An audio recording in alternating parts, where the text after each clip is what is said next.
Hello friends, welcome to my channel sure education. आज मैं पर्यावरण अध्ययन यानी कि ईवीएस का भाग 7 लेकर आई हूँ, जो कि एग्जाम की दृष्टि से बहुत ही ज़्यादा महत्वपूर्ण है। पहले मैं आपको कुछ वन लाइनर क्वेश्चंस कराऊंगी, उसके बाद मल्टीपल चॉइस क्वेश्चंस कराऊंगी। अगर आपको मेरी वीडियो पसंद आए तो प्लीज़ लाइक करें, सब्सक्राइब करें और शेयर करें, और प्लीज़ बेल आइकन को दबाना मत भूलिएगा ताकि आपको मेरी न्यू वीडियो की नोटिफिकेशन मिलती रहे। तो चलिए शुरू करते हैं हम अपनी आज की वीडियो। पहला क्वेश्चन हमारा है, धारणीय या स्थायी विकास की अवधारणा के सर्वप्रथम प्रतिपादक कौन थे? तो ब्रंटलैंड, जो कि 1987 में इन्होंने धारणीय या स्थायी विकास की अवधारणा की थी। नेक्स्ट क्वेश्चन हमारा है, स्थायी विकास के निर्मित संयुक्त राष्ट्र का सम्मेलन कहाँ आयोजित किया गया था? जोहान्सबर्ग 2002 में। नेक्स्ट हमारा है क्वेश्चन, स्थायी विकास यानी कि सस्टेनेबल डेवलपमेंट शब्द का पहली बार प्रयोग किसने किया था? IUCN ने किया था। IUCN का फुल फॉर्म होता है intervention union for conservation of nature and natural resources. उन्होंने अपनी विश्व संरक्षण रणनीति की रिपोर्ट में इसका सर्वप्रथम प्रयोग किया था। नेक्स्ट क्वेश्चन हमारा है, द्वितीय पृथ्वी सम्मेलन की संज्ञा किस सम्मेलन को प्रदान की गई है? जोहान्सबर्ग सम्मेलन को, जो कि 2002 में हुआ था। नेक्स्ट क्वेश्चन हमारा है, धारणीय विकास के मुख्य 5 क्षेत्र कौन से हैं? तो 5 क्षेत्र हैं, जल, ऊर्जा, स्वास्थ्य, कृषि तथा जैव विविधता। नेक्स्ट क्वेश्चन हमारा है, भारत में धारणीय विकास के दृष्टिकोण से विद्युत उत्पाद का सबसे अच्छा स्रोत कौन सा है? तो जल विद्युत। नेक्स्ट क्वेश्चन हमारा है, धारणीय विकास किसके उपभोग के संदर्भ में अंतर पीढ़ीगत संवेदनशीलता का विषय है? प्राकृतिक संसाधन का।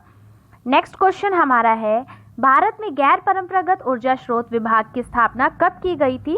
1982 में की गई थी। किसकी? भारत में गैर परंपरागत ऊर्जा स्रोत विभाग की स्थापना की गई थी। भारत नवीनीकरण ऊर्जा विकास अधिकरण की स्थापना की गई थी 1987 में। कंफ्यूज मत होइएगा। नेक्स्ट क्वेश्चन, कुछ ऑब्जेक्टिव क्वेश्चंस लेते हैं जो एग्जाम की दृष्टि से बहुत महत्वपूर्ण है। तो चलिए शुरू करते हैं। हमारा पहला क्वेश्चन है कि निम्नलिखित में से कौन सी संकल्पना गलत है? क्वेश्चन पे ध्यान दीजिएगा, सही नहीं पूछा गया है, इसमें गलत पूछा गया है। पहला ऑप्शन है, पर्यावरण की कार्यप्रणाली प्राकृतिक नियमों से संचालित होती है। दूसरा, पर्यावरण के तत्वों में पार्थिव एकता विद्यमान है। तीसरा, पर्यावरण भौतिक संसाधनों का भंडार है लेकिन जैविक संसाधनों का नहीं।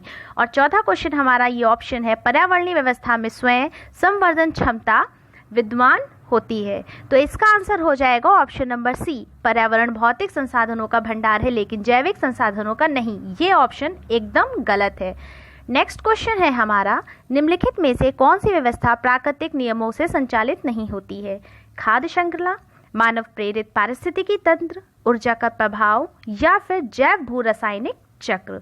इसका आंसर हो जाएगा ऑप्शन बी, मानव प्रेरित पारिस्थितिकी तंत्र। नेक्स्ट क्वेश्चन थर्ड है हमारा कि कथन ए है पर्यावरण अपार शक्ति का भंडार है, और कारण जो कि आर से डिनोट किया गया है वो है पर्यावरणीय शक्तियों एवं प्रक्रियाओं के फलस्वरूप पर्यावरणीय तत्वों का निर्माण होता है। अब हमें बताना है, ऑप्शंस दिए गए हैं, ए तथा आर दोनों सही हैं, ए तथा आर दोनों गलत हैं, ए गलत है और आर सही है, ए सही है और आर गलत है। इनमें से क्या हो जाएगा? तो इनमें से हमारा ऑप्शन ए हो जाएगा, ए तथा आर दोनों सही हैं। अगर देखा जाए तो ये है कि पर्यावरण, ए बोला है कथन कि पर्यावरण अपार शक्ति का भंडार है, ये एकदम सत्य है।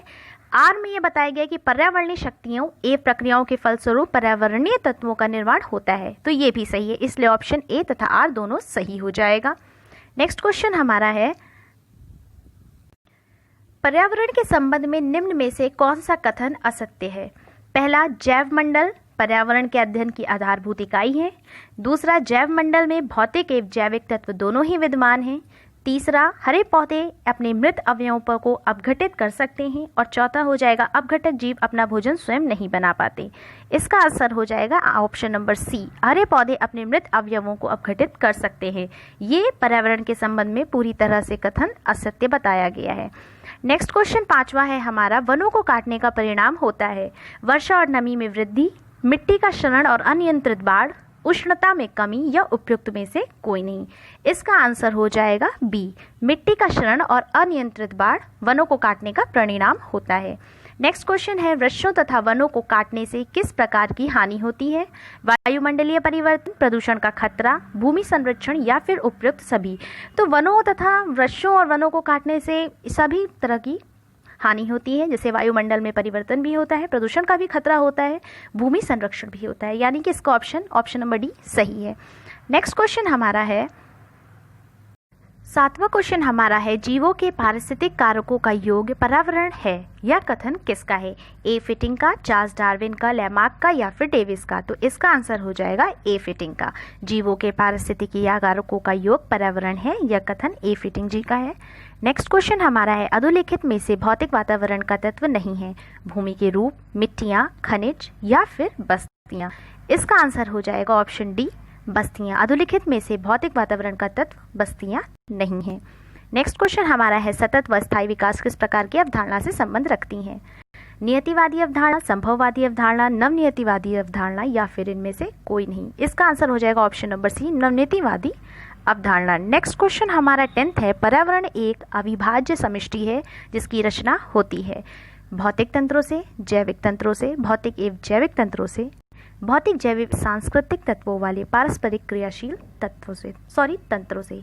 इसका आंसर हो जाएगा ऑप्शन नंबर डी, पर्यावरण एक अविभाज्य समष्टि है जिसकी रचना भौतिक जैविक एवं सांस्कृतिक तत्वों वाले पारस्परिक क्रियाशील तंत्रों से होती है। नेक्स्ट क्वेश्चन हमारा क्वेश्चन नंबर 11 है, वर्तमान समय में वन क्षेत्र उसे कहा जा सकता है जहां प्रकृति में मानव क्रियाओं द्वारा परिवर्तन हुआ है। पहला 50% से कम, 50% से अधिक, 75% से कम या फिर 25% से कम। तो इसका आंसर हमारा हो जाएगा ऑप्शन ए 50% से कम। नेक्स्ट क्वेश्चन हमारा है क्वेश्चन नंबर 12, पर्यावरणीय निश्चयवाद के प्रतिपादक कौन है? Carl Ritter, Griffith, Taylor, Davis या फिर इनमें से कोई नहीं।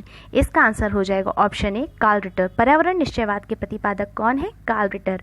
और इसके पहले मैंने आपसे पूछा था कि जीवों के पारिस्थितिक कारकों का योग पर्यावरण है, यह कथन किसका है? तो ये ए फिटिंग जी का कथन है।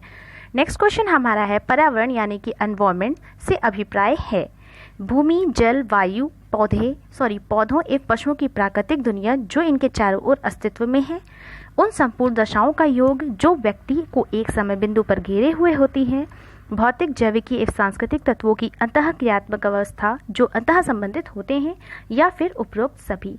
तो इसका आंसर हो जाएगा उपयुक्त सभी, क्योंकि पर्यावरण यानी कि एनवायरमेंट से हमारा मतलब ये होता है कि भूमि, जल, वायु, पौधों एवं पशुओं की प्राकृतिक दुनिया जो इनके चारों ओर अस्तित्व में है उसे हम पर्यावरण कहते हैं। उन संपूर्ण दशाओं का योग जो व्यक्ति को एक समय बिंदु पर घेरे होती है उसे हम पर्यावरण कहते हैं। और भौतिक, जैविकी एवं सांस्कृतिक तत्वों की अंतः क्रियात्मक व्यवस्था जो अंतः संबंध होती है उसे हम पर्यावरण कहते हैं। नेक्स्ट क्वेश्चन 14 है हमारा, संयुक्त राष्ट्र संघ ने वर्ष 2002 को किसका अंतर्राष्ट्रीय वर्ष घोषित किया है? पहला सतत विकास का, स्वच्छता वर्ष, वन संरक्षण वर्ष या फिर जल संरक्षण वर्ष। इसका आंसर हो जाएगा सतत विकास का वर्ष। संयुक्त राष्ट्र संघ ने वर्ष 2002 को किसका सतत विकास का अंतर्राष्ट्रीय वर्ष घोषित किया है। नेक्स्ट क्वेश्चन हमारा है, सतत विकास के लिए आवश्यक है, क्या चीज आवश्यक है? जैव विविधता का संरक्षण, प्रदूषण का निरोध एवं नियंत्रण, निर्धनता को घटाना या फिर उपयुक्त सभी। इसका आंसर हो जाएगा उपयुक्त सभी। सतत विकास के लिए जैव विविधता का संरक्षण भी आवश्यक है, प्रदूषण का निरोध एवं नियंत्रण भी आवश्यक है और निर्धनता को घटाना भी आवश्यक है। नेक्स्ट क्वेश्चन है हमारा, पारिस्थितिकीय तंत्र में एक टिकाऊ जैव समूह कहलाता है संक्रमण यानी कि इकोटोन, अनुक्रमण यानी सक्सेशन, चरम अवस्था यानी क्लाइमैक्स या फिर क्रमिकी यानी कि सिरल। इसका आंसर हो जाएगा संक्रमण यानी कि इकोटोन। पारिस्थितिकीय तंत्र में एक टिकाऊ जैव समूह संक्रमण यानी कि इकोटोन कहलाता है। नेक्स्ट क्वेश्चन हमारा है, धारणीय विकास का किसके उपयोग के संदर्भ में अंतर पीढ़ीगत संवेदनशील का विषय है? प्राकृतिक संसाधन, भौतिक संसाधन, औद्योगिक संसाधन या फिर सामाजिक संसाधन। इसका आंसर हो जाएगा ए प्राकृतिक संसाधन। धारणीय विकास प्राकृतिक संसाधन के संदर्भ में अंतर पीढ़ीगत संवेदनशील का विषय है। नेक्स्ट क्वेश्चन और लास्ट क्वेश्चन हमारा है, भारत में धारणीय विकास के दृष्टिकोण से विद्युत उत्पाद का सबसे अच्छा स्रोत कौन सा है? कोयला, खनिज तेल एवं गैस, जल विद्युत या फिर परमाणु ऊर्जा। इसका आंसर हो जाएगा ऑप्शन सी जल विद्युत। अगर आपको मेरी वीडियो पसंद आए तो प्लीज़ इसे लाइक करें, सब्सक्राइब करें और शेयर करें। और please don't forget to press the bell icon to get notified for my new video.